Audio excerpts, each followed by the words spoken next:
बर' सावथुन मुलुगनि मोनसे गोजोनथाव रादाब जांख्रिथायनि थैसाम मुंनि बर' सावथुना प्रिमियार श'खौ लाफानानै गासै सानथामाव 25,45,000 रां मोननो हायो होनना आरडि मशन पिक्चार्सनि फारसेनिफ्राय मिथिहोदों।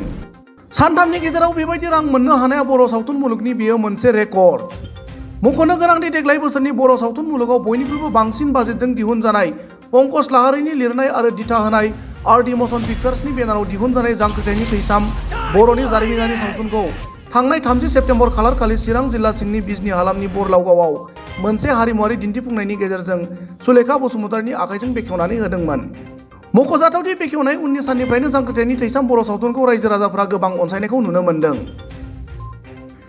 आरडि मशन पिक्चार्सनि फारसेनिफ्राय मिथिहोनाय बादिब्ला प्रिमियार श' एबा गिबि बेखेवजेननाय सानखालि 10,40,600 रां आरो 1 अक्ट'बराव गिबि दिन्थिफुंनायाव 7,50,000, नैथि दिन्थिफुंनायाव 1,50,000 आरो 2 अक्ट'बर खालि सेथि दिन्थिफुंनायाव 5 लाख आरो नैथि दिन्थिफुंनायाव 1,05,000 रां मोननो हायो होनना मिथिहोदों।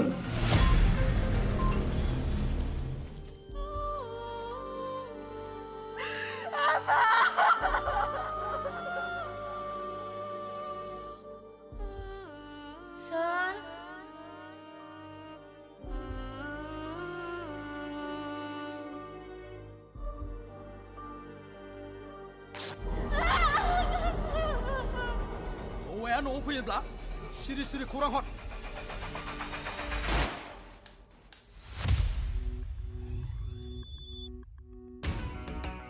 थाना सोनाबनिफ्राय ओंखारथों, दाउब'आ सोमलांथों, नाथाय जों हारिखौ सिबिनो माब्लाबाबो बावनो मोननाय नङा।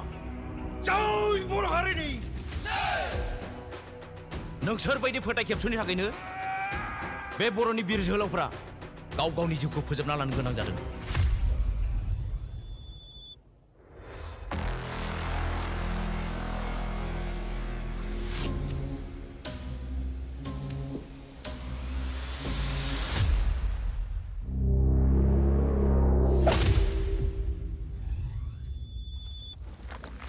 आलादा रायजोनि सिमांखौ मोगथाव जाफुंहोनांगौबा जों बयबो गिनाय, मेंग्लिनाय, बानाय बेफोरबादि गाज्रि आखुनिफ्राय गोजान जानांगोन।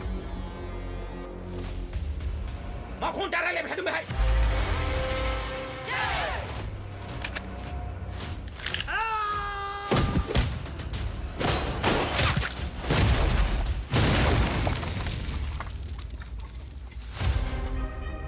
असी साहब, बे लामायाव आगान होबाय जेब्ला सानसेब्लाबो जों जेलनि ओंखाम जाखानांगोन।